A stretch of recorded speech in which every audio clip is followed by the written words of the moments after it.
Welcome, Realm family, to another episode of Wrestling with the Realm podcast.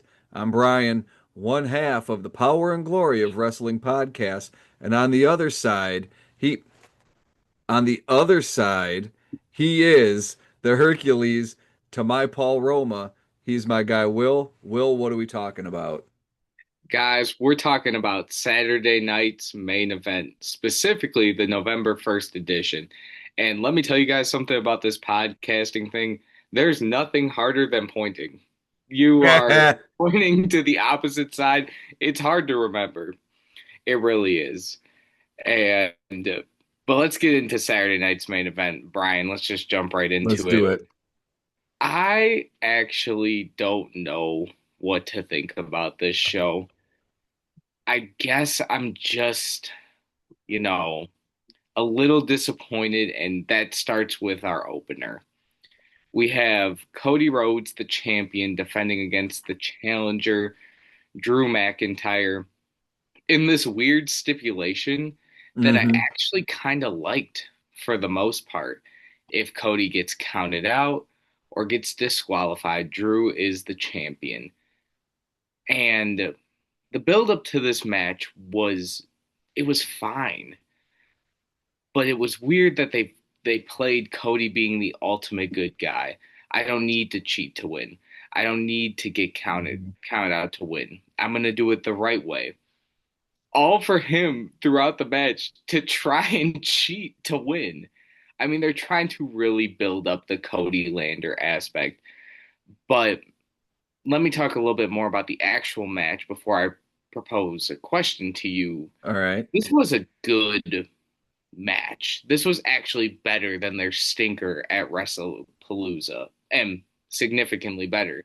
You give two guys the opportunity for 20 minutes, like you gave Cody and Drew, like they're going to put on a barn burner of a match. This was good from an in ring standpoint.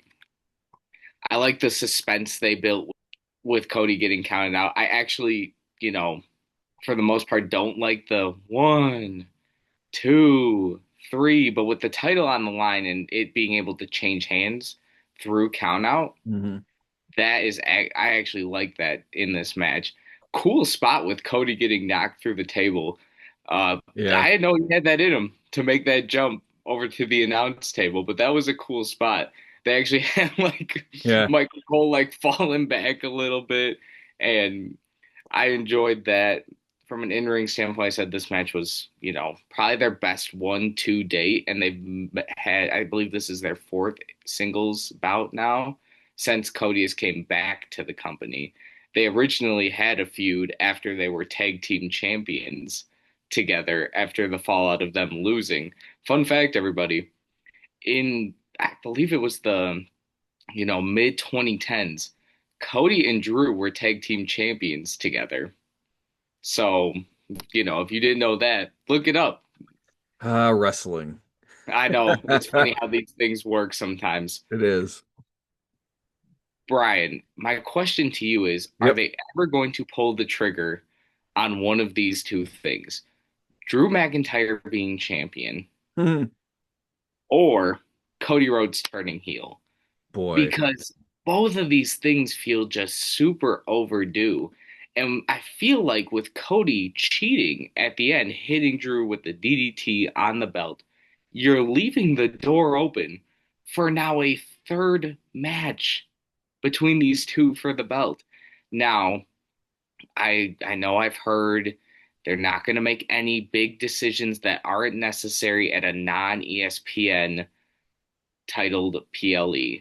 I get that, but man, it's exhausting. This feud is, and it needs fresh legs. Just like we're going to talk about with Jade Cargill winning the title.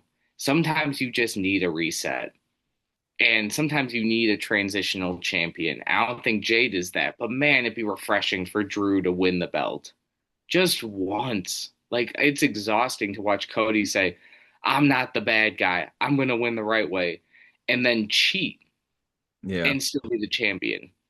Brian, what are your thoughts? Well, I'll answer your questions right away. One, is Drew McIntyre ever going to be the champion? Yes. I just don't know when and how they're going to do that.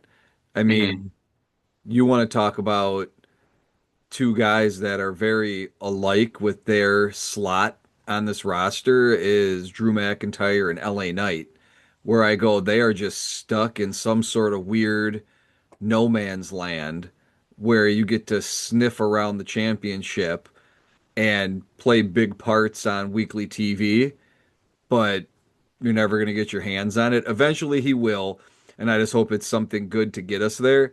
And for the Cody Lander turn, same thing. We all know it's going to happen at some point. They know it's going to happen at some point. The real question is he going to turn any time in the near future? Or are the bookers just hedging their bet right now because they know sometime in the future they are going to turn him?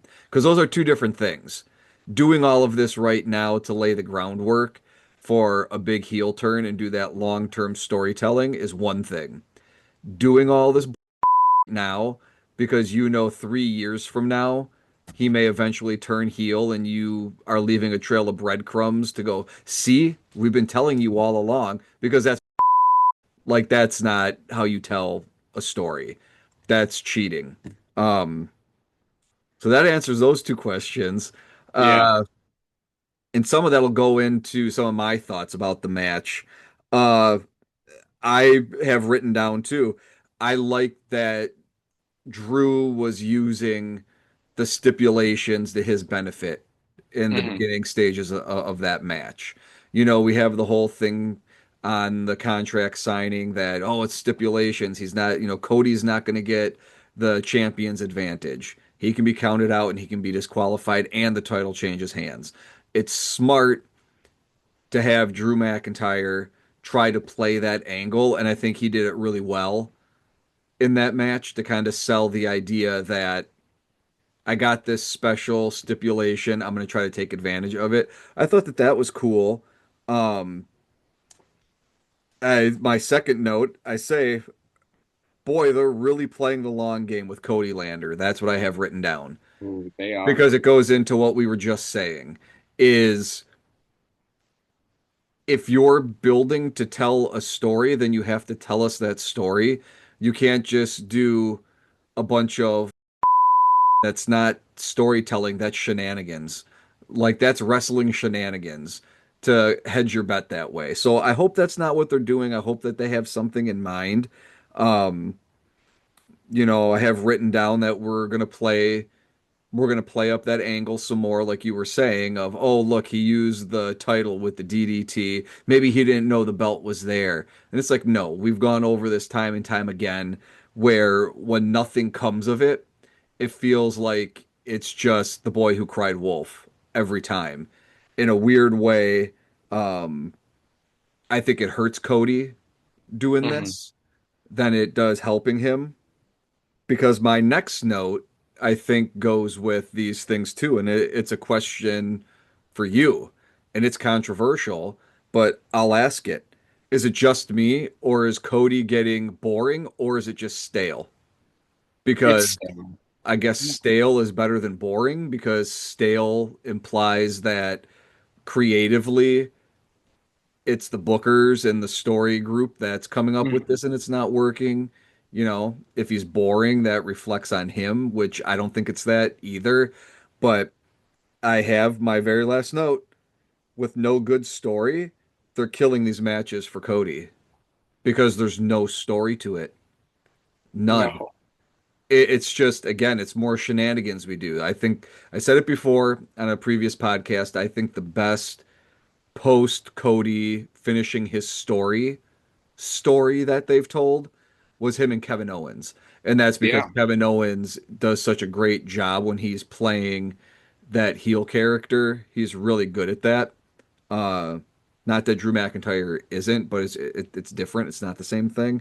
Um, but Cody is starting to become a problem, and we're gonna have to start questioning his role being that head guy. And I know it sounds crazy because I love Cody and I love what a baby face he is, but at the same time, you guys got to bail him out with better stories, or you have to pull the trigger Yeah. on the Cody lander so he can take that and do something with it. Because right now, there's nothing exciting that's happening with his championship. I feel like a broken record that every time we come on here now, I'm saying the same thing. They have to figure something out for that championship because it is killing it right now. It's almost like a video game. It's like a side scroller video game where it's just Cody going through each level and there's just the boss at the end. And then eventually he's going to get to the final. They came up with it. See what you guys did there. Yeah, that Only, was good. yeah, only in this scenario, the final boss was just an empty screen because he didn't bother to show up because Dwayne gets Yeah. busy. Um, but it does feel like that though, that that's how they're treating Cody's run, is that he just goes through these mini bosses until we get to a PLE, and then he has to face somebody that's, kind of a bigger bad, a bigger boss at the end. I'm not going to say final boss again because we know ain't ever coming back. Um, Mm-mm. so yeah, we got to do some work with Cody. Yeah, it's beyond stale right now. And like I love the analogy of the breadcrumbs with the Cody Lander stuff because at this point we have a whole loaf of bread and we don't need to continue to do it. It Yeah. is that like we're talking all the way back to Clash of Paris with AJ Styles. Yep. That was the first seeds you've sown. Hmm. We have too many seeds. We don't need to continue to do this. Yeah. I think that Cody, like you said, his title reign is boring. We need a reset almost. And the reset can either be him turning heel or Drew getting the belt. And you know I'm the biggest Cody fan around. So for Yep. me to be clamoring for him to be on the chase for the belt Yep. again, it seems like every time we get on here, like you said, we are clamoring for something new. And you need to give him a believable opponent that can honestly beat him. It can't be SummerSlam and WrestleMania are the only times Cody can lose Hmm. the belt. That's frustrating Yeah. as a fan because I know going into these other events, he's not going to lose. And I guess that's why you put it at the beginning of the show. Yeah. You know, you can't complain about the match being bad. Cody Rhodes doesn't wrestle bad matches, neither does Drew McIntyre. But something of change for these two. I can almost guarantee we're running this back at Survivor Series. Please let Drew win the belt. That would Please. We be, need to reset.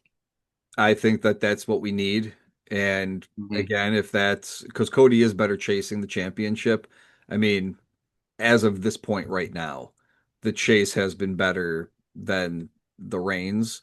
Um, that would be the time at Survivor Series to pull that trigger because you can try to get some momentum back going into WrestleMania.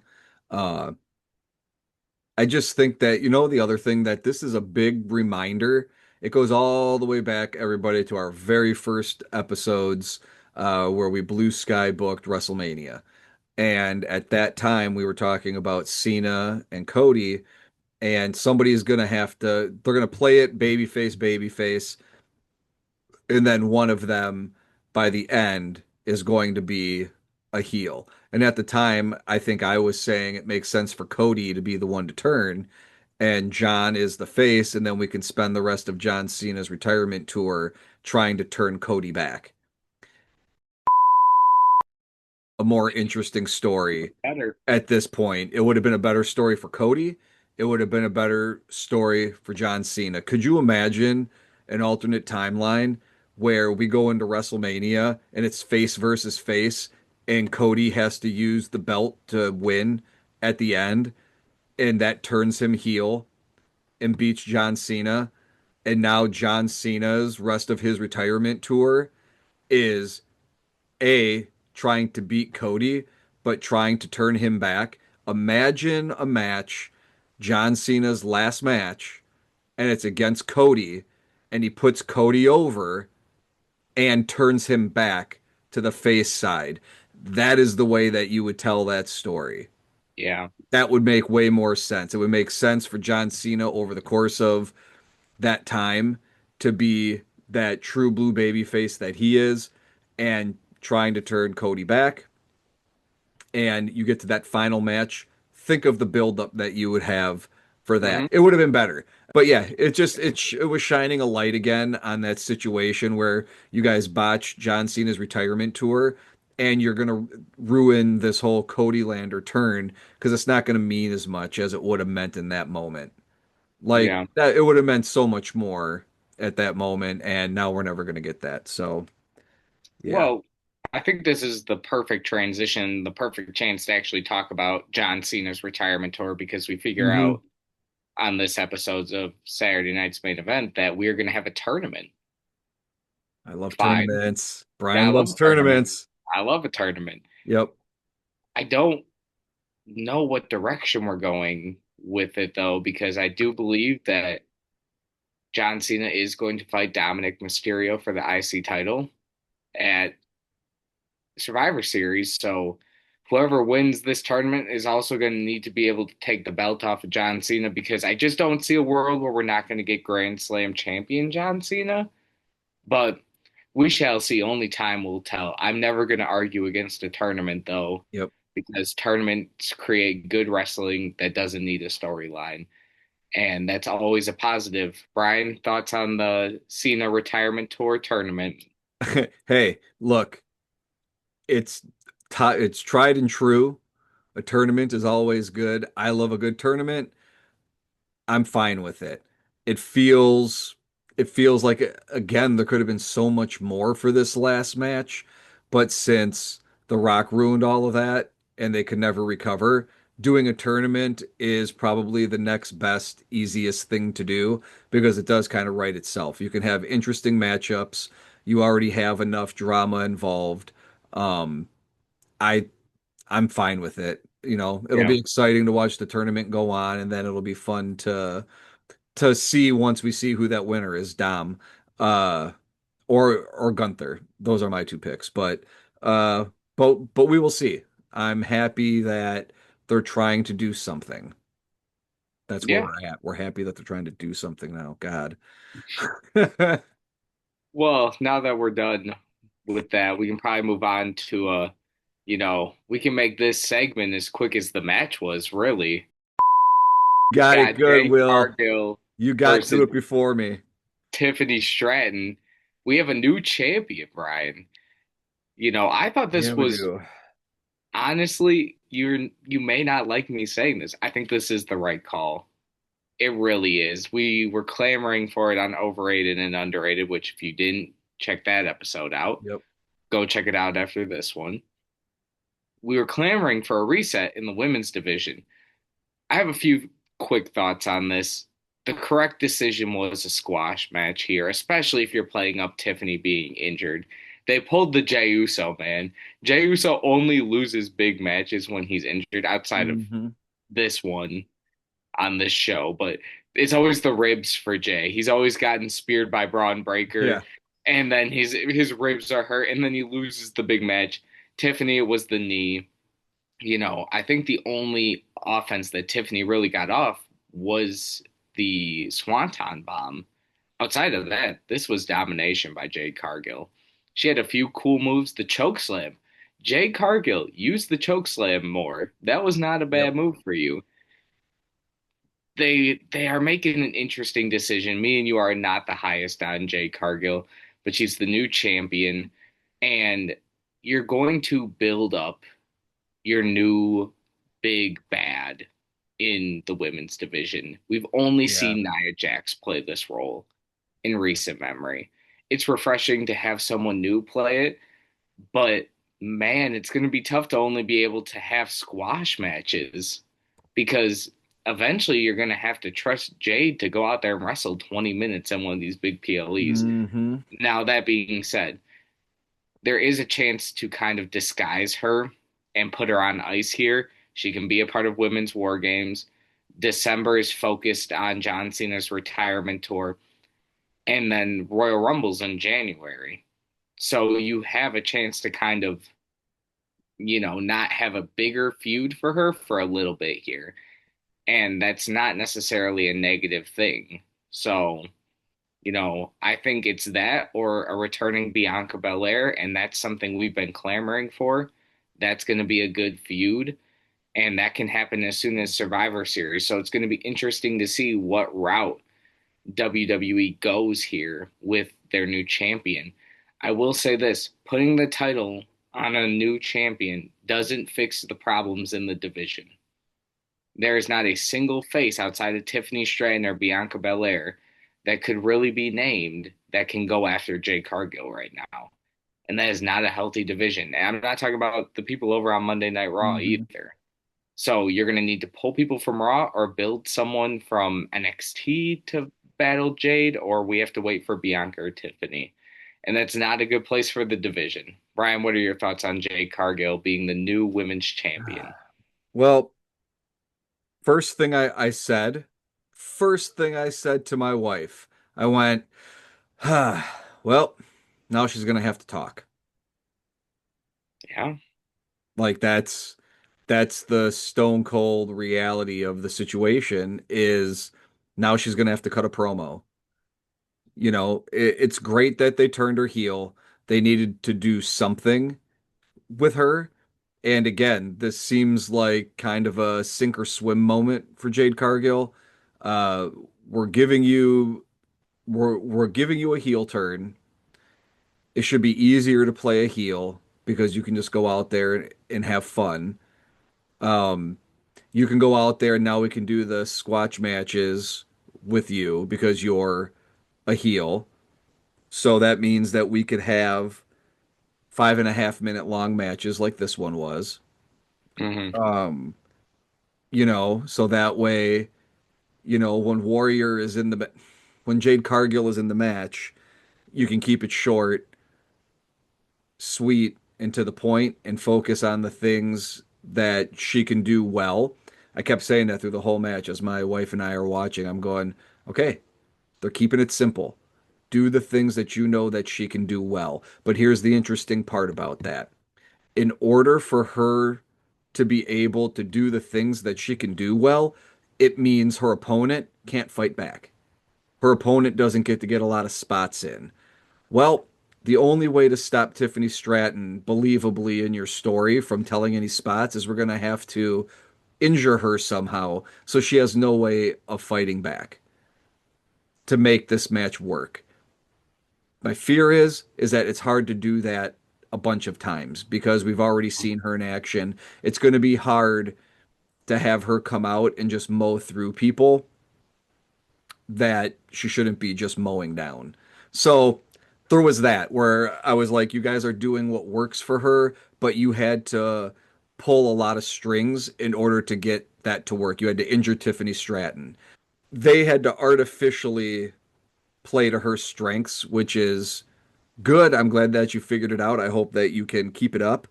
Uh, Remember when I said that maybe Tiffany Stratton loses and she goes away for a while and then she comes back and all of a sudden we have La Americana? Just saying, keep an eye on that. Uh, Jade was fine. The match was fine. I overall agree with the direction that they went in. They had to do that. I just Hmm. hope that, like you said, we can get something going now. And I'll leave this match with a question for you. Are we just this hungry for something good that we're willing to just take change? This was a change and it's something different, so we're willing to accept that because we're just so hungry for something. That's a good question. So I argue it's good for other reasons than the belt actually changing. Okay. I think it's encouraging to watch WWE capitalize on a heel turn. It's been a while because in recent memory, I know we sit here and we talk about Cena's heel turn all the time. I'm not Yeah. going to. I'm actually going to use a different example. I think about the New Day Okay. and the New Day's heel turn when they were talking was so good. Like in recent memory, that's one of the best heel turns I've watched live because we were kind of clamoring for something new for the New Day and we got it. And then nothing. Nothing. They didn't even get the belts for like 4 months after that. Yeah. they actually lost matches after the heel turn. And that They were was picking up like L's. they were They picking up really, L's they after one of really the best were. heel Yeah, turns. Yeah, it was terrible.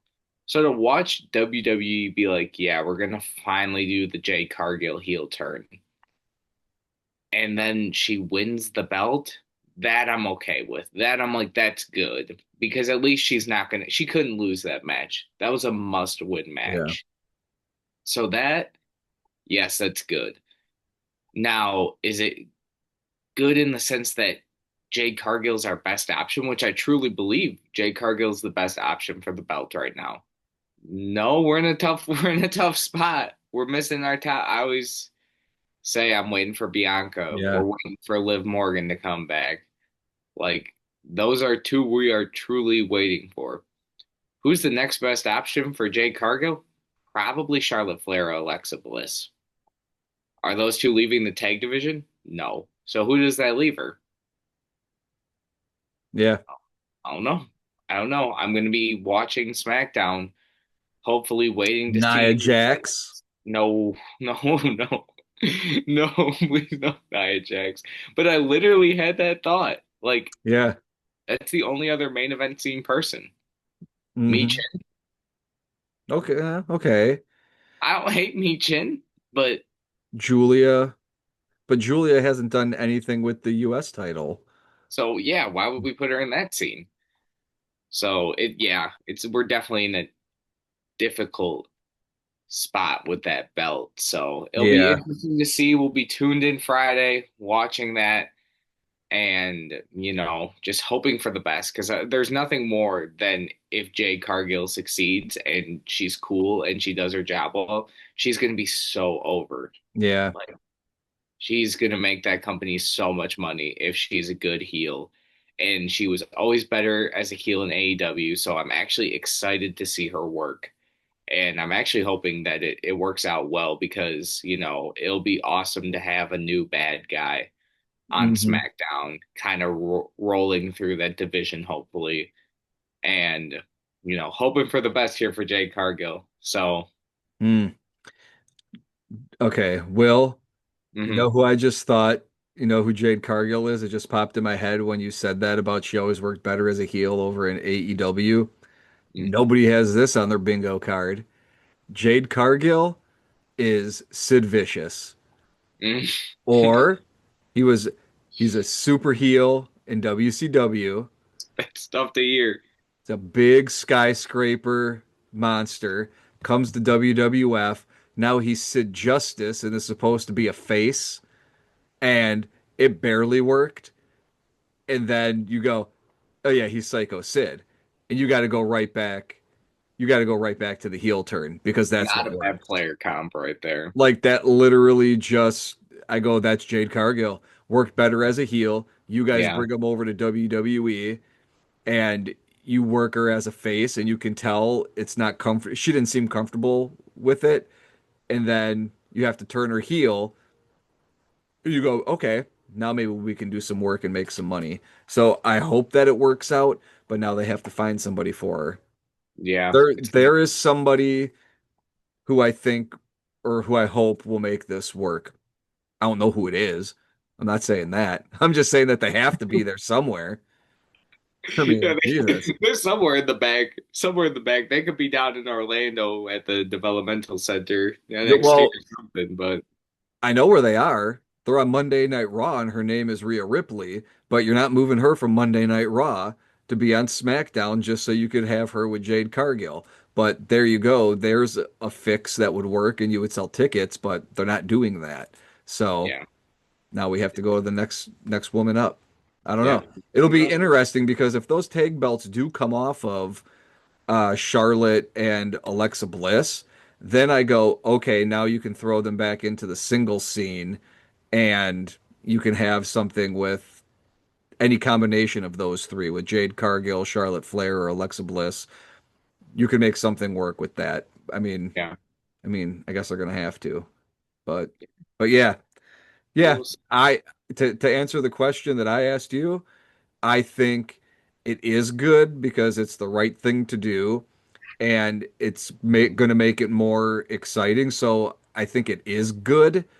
I just hope that it stays good and we don't end up regretting this like we did Jey Uso winning the Royal Rumble. Yeah. Yeah, we will only time will tell. Let's talk about something positive. Hell Talk yeah. about Dominic Mysterio because I think the last month of Dominic Mysterio's, well, actually, let me bring it back. Last few months because I was only going to talk about the work he's been doing with Penta and Rusev, Hmm. who are both actually benefiting quite a bit from working with Dominic. But his SummerSlam feud with AJ Styles was Hmm. actually very well built. It was kind of more of a comedy feud. This, they're just fully leaning into the Eddie Guerrero aspect of Dominic's character. The lying, the cheating, the stealing. When he threw the chair at Rusev, that was, that was hilarious. Yes. No DQ, but he still throws the chair at him, trying to Yeah. get him disqualified. And what a great booking decision to have him ring the bell when Rusev has Awesome. Penta in his finisher, and then for him to bring the ring bell, oh, not the ring bell, but the hammer into the ring. Come on now. Perfect. So It's perfect. it's What almost too good. it is almost too It's good. almost too good. Can the person that writes for Dominic Mysterio just write for the whole WWE? Because that would really just make the WWE a better place. I don't want to say Dominic Mysterio is my favorite part of WWE right now, but I might have to say it. He is on a roll right now. He can't be stopped. I think that this was a good match. And I don't necessarily love the triple threat matches that I know Hmm. I said it on here before. I like it when all three competitors are in the ring working with each other and it's chain wrestling between three people.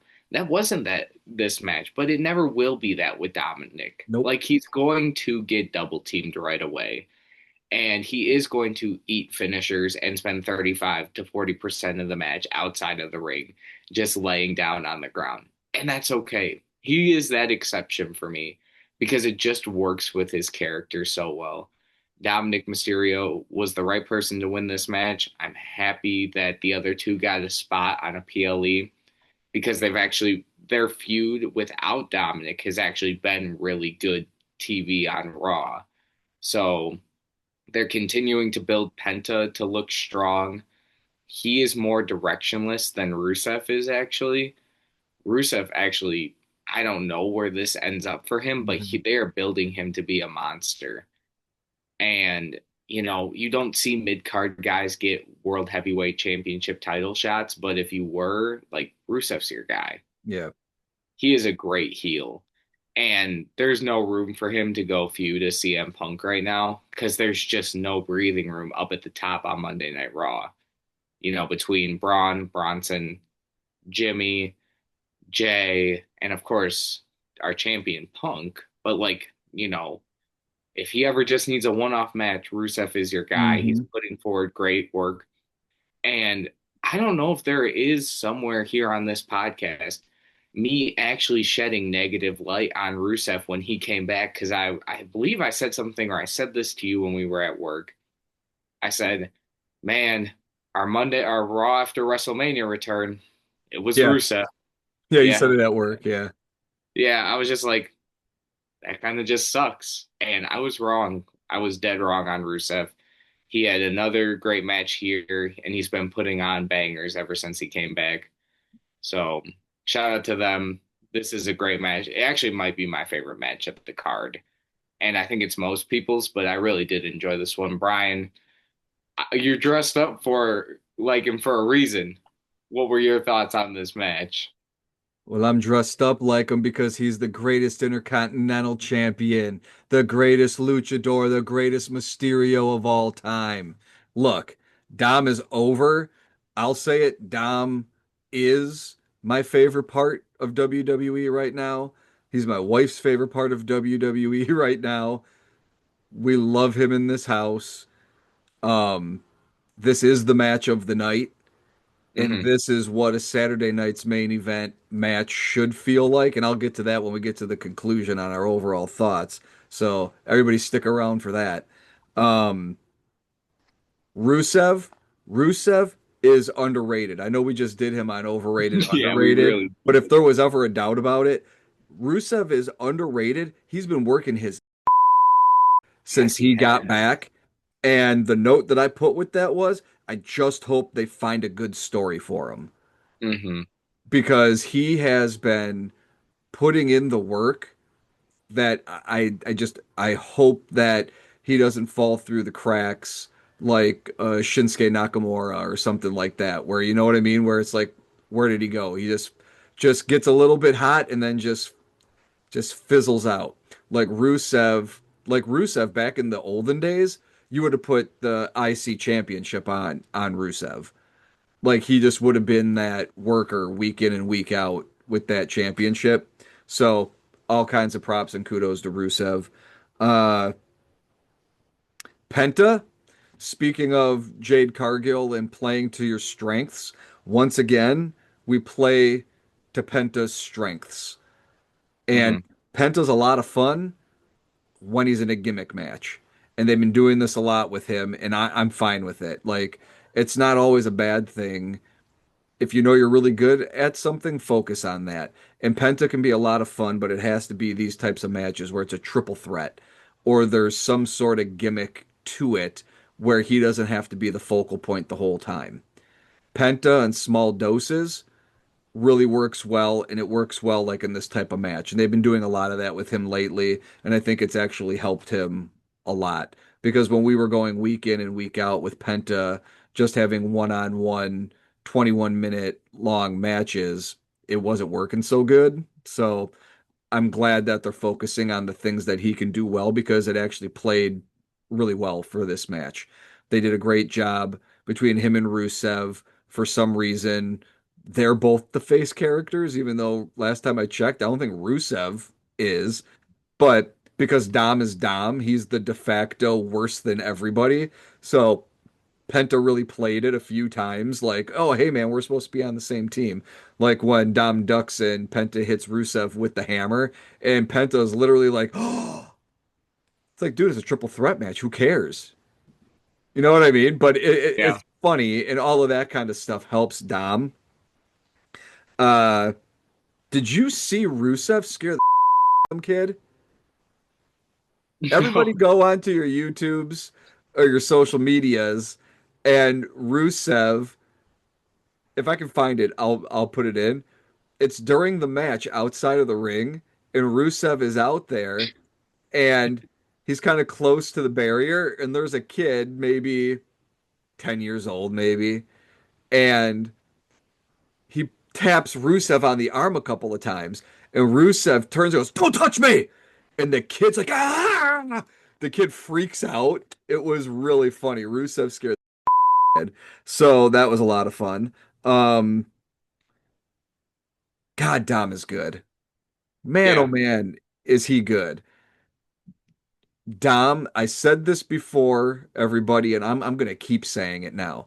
Dom is Jack Sparrow, and it's amazing. You bring up the chair spot where he tries to do that, and it's like there's no disqualification, and then he takes the chair shot. But how did that end up? Penta wound up using that chair to take out Rusev. At the end of this, it still benefits Dom because it's taking one of his other opponents out. And while he's taken out with the chair, that's when he can go to the outside and just go stay quiet, just stay inconspicuous to make the bell spot work where he rings the bell, where Rusev gets the accolade locked in on Penta. You hear the bell ring. Rusev is, yes, I won. And then you look over, and Dom is literally just like, he's just sitting there laughing, just laughing that he did the bell. So good. And it is amazing. I go, that is Jack Sparrow. Hmm. So many times in Pirates of the Caribbean, you would see Jack in a situation where it looks like utter chaos and somehow he's just lucky. And there's a great line in that first movie where in the beginning of the movie, Jack is getting captured and somebody says, "That's got to be the worst pirate I've ever seen." Fast forward to Jack stealing a ship with just two people, and it looks like mass chaos. And the same person has to say, that has to be the best pirate I've ever seen in my life. Because it worked. Just when you thought everything wasn't going right, it makes you wonder. Somebody says that in Pirates of the Caribbean too. Do you think he plans all this ahead of time, or he just comes up with it on the spot? And that's what Dom does. And here's another thing about Dom.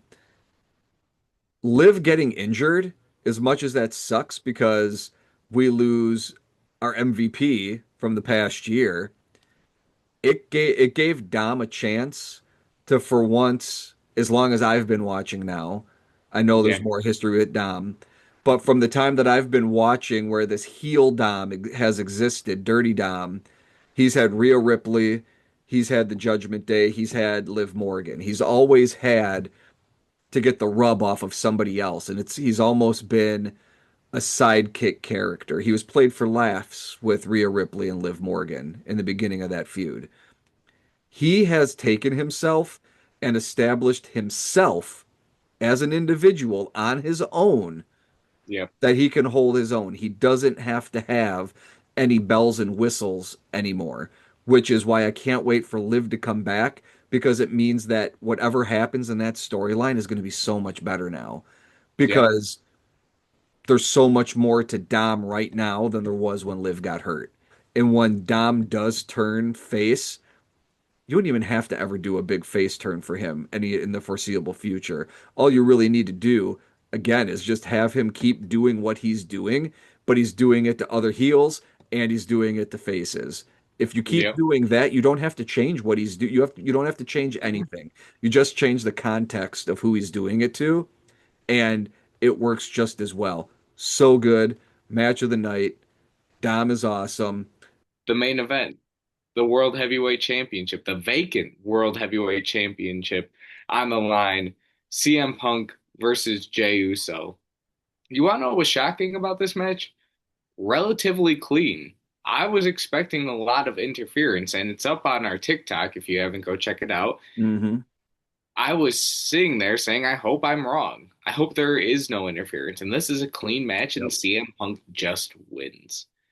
And CM Punk did so. He just won. And this match was it was a match. Listen, the first half of this match is not very pretty. No. We are not talking about the most technical wrestlers, and CM Punk, listen, back in his heyday and still to this day with the right dancing partner can put on a phenomenal match. And you want to know what? At the end of this match, it was good. There were moments where Jey Uso was about to win and suspense was high. That, I was into this match. I was standing up. But Mm. the rest of this match was, it was just not very good. It was slow. It was slow paced, and neither one of them were super technically sound throughout the whole thing. The most suspenseful part of a Jey Uso match is when he's about to win. Nobody wants to see that. Not a single person. So that's when you're like, oh my gosh, is he about to do it? Because he's been building up this tribal chief-esque character. Kind of in the sense of Cody, though. We need to see something be capitalized on it. He can't be, I'm good guy Jey Uso, but I'm also leaning into the Roman Reigns gimmick. Like you said, they're kind of at the start of leaving us the breadcrumbs, but do we really want those from Jey Uso? That's the real question. Do we want those? What do you think, Brian? Boy, when it comes to Jey Uso, I mean, you're not wrong. It is like the same thing with Cody, where now we're just going to keep leaning into this so we can play the will he, won't he turn thing. The problem is that every time you pull the rug out from us and he doesn't turn heel, it's going to diminish the effect when he finally does. Yeah, Like just leaving, like we said earlier, just leaving little breadcrumbs just in case. so you can say you did it and you set this up. Like that's that's TV show Lost level of reveals or just peppering in a bunch of stuff that maybe you can pull from later. It always feels cheap if you don't do it right. And right now with Cody and with Jay, it feels very heavy-handed. That it Yeah. feels intentional that they want us to see these things because one day it might happen, and then they want everybody to come online and say, "Wow, how cool was that? Can you believe it? They've been setting this up." Um, maybe I guess that technically will be true, but it doesn't mean that they did it organically. And I think you can tell, you can feel it. Um, I didn't like this match. Mm. By the end of it, Yeah. I was fine by the end of it. I was glad that it was a clean win for Punk, but it was one of those matches again, almost like Jade Cargill and Tiffany Stratton. And maybe it's because we had two matches that felt this way, that it felt like we had to go out of our way to protect one of the superstars. We had to protect Tiffany Stratton by injuring her knee so we can do this squash match, but we had to protect her that way. We had to have her kick out a couple of times, and then it's just too much for her to overcome because she can't get any offense going. So we had to protect her. Then we get to Jey Uso and Punk, and you go 5 GTS to get the job done. Feels like we're protecting Jay Yeah. a little bit. And I don't always think that that's the best thing. I understand you want to protect some of these guys, but it's also okay if you have a clean win to have it go over clean and have Jay at the end of it have some mutual respect with Punk like they tried to do. Well, not on Saturday night's main event, but after the fact. Um, I just feel like sometimes you could feel it when they're intentionally trying to protect somebody, and I don't like that so much. And I felt like this whole match had that in spades. Um, they had bad chemistry together in the It ring. was great. It Yeah. felt like those Braun Breaker Penta matches that we had earlier this year, where I was just like, boy, something was going on with those guys because it didn't feel like they could work well together, and that's what it felt like with Punk and Jey Uso. But at the end of the match, it was totally fine. I wasn't mad by the end. I watched it all the way through, was excited that CM Punk won, was shocked that it happened clean. Um,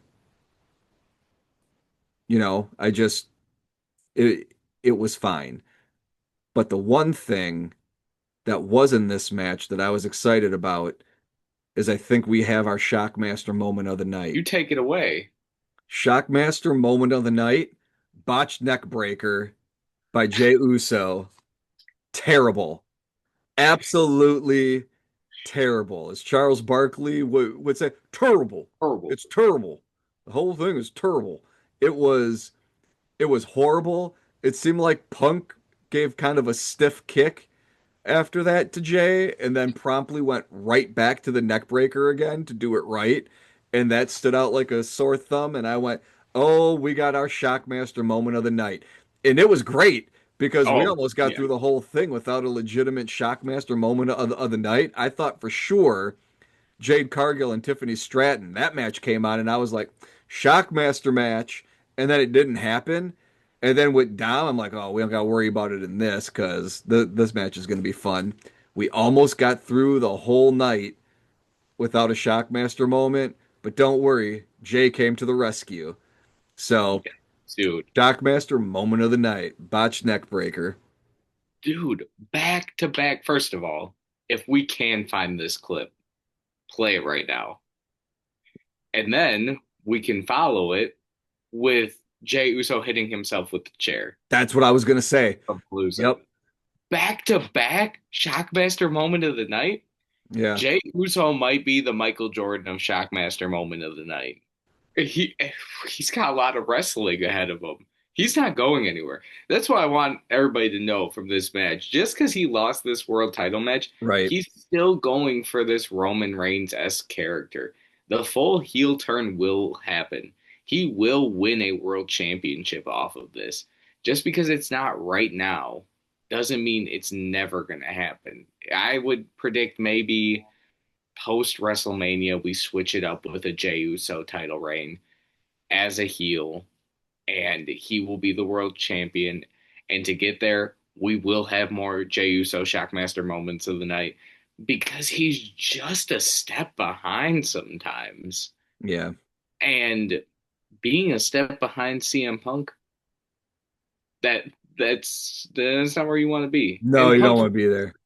Punk's a good wrestler. He's Yeah. just a little bit older now. I'm happy CM Punk got his moment. It's cool to see him walking around with a world championship in 2025.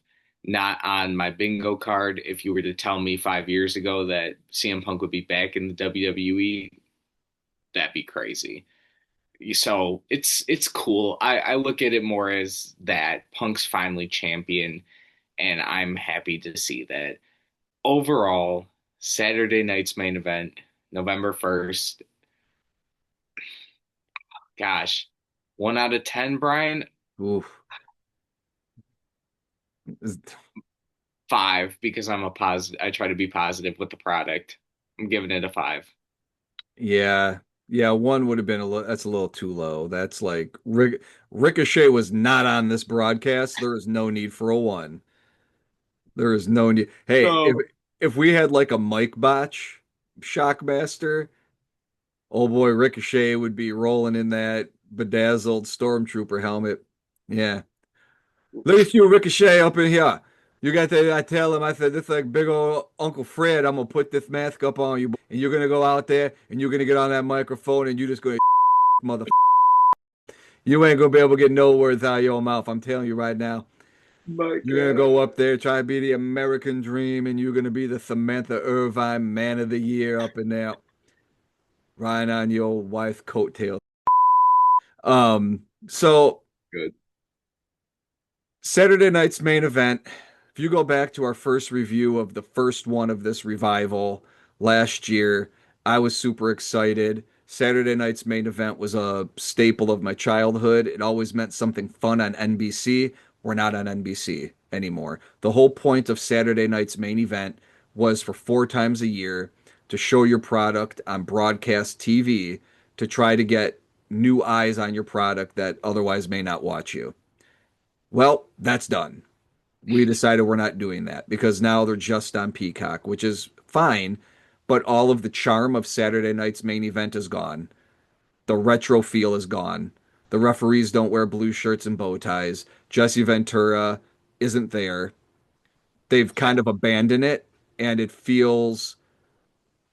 doesn't feel like a PLE and it doesn't feel like a weekly show. It doesn't feel special or unique like it used to. The positives, there was no run-ins or shenanigans in these matches. You know what I mean? There wasn't any schmaz Mhm. finishes on this thing.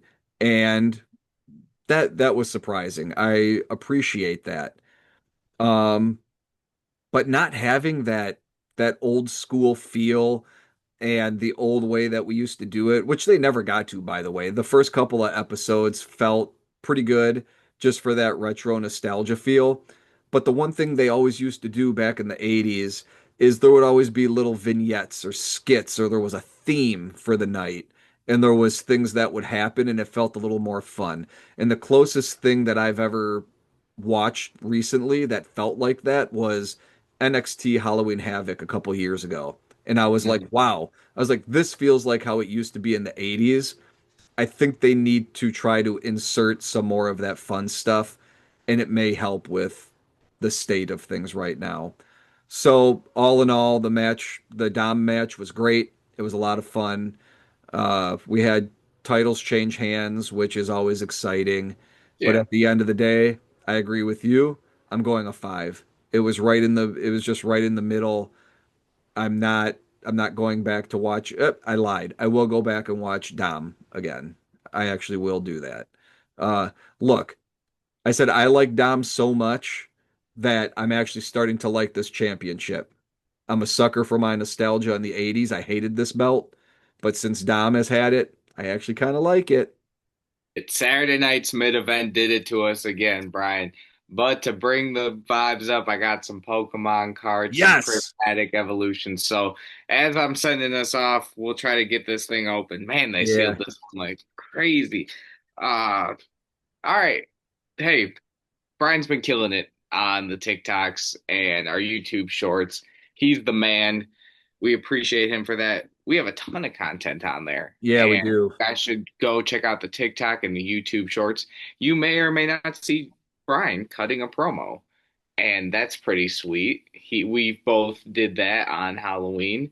Yeah, we Oh, did. Professor Oak, Professor Oak's research. He looks Uh, he looks Go check good. out the Realm Paranormal podcast. That's a Check us must out. watch. Yep. Yeah, you There's guys a got to lot go of check us out over at the yeah, Realm. It's a good lot of stuff. great stuff going on over there. And stay tuned over here. We have a spin the wheel coming up, and that's going to be Yes. Pokeball. Hey, there it is. Hey, and another reverse hollow. We got anything in this back slot? Oh, we got nothing. We got someone that looks like George Washington. Man, we Nice. love you guys. It's always good to get on here and podcast. Yep. So until next time, we love you guys. See ya. Oh my God, lad. Peace out.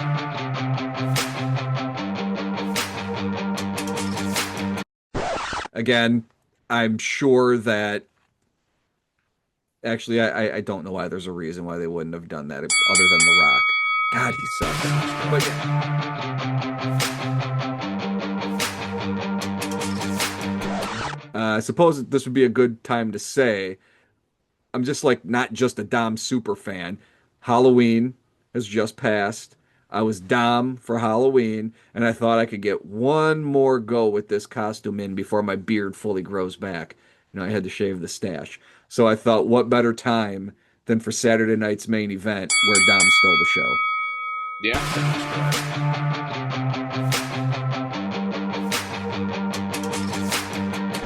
Yeah, I was an Eminem, guys. I didn't, I don't know. Last year I was John Cena. This year Yeah. I was Eminem. I don't know what I was thinking. Next year, bald cap, Stone Cold. That's what I'm going for. No. Next year, bald cap, Kevin Owens wearing a bald cap playing Stone Cold. Now we're talking. Now Yep. we're talking. Or we'll hit up like Rocket Sock Connection.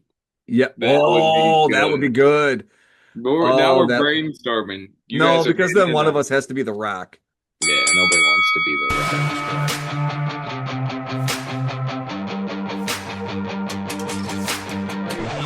Listen, if somebody, oh, we need to make like a rule. Like if somebody gets Shockmaster Moment of the night like 5 times, we have to retire them and they get a bedazzled stormtrooper mask. Like that's what we call it because then it's just not fair at a Yeah, certain point because it's too easy. You know what I man. mean? So No, so Jay, you have at least 2 right now. dude. Like don't make us up at the 10 just to give you a chance.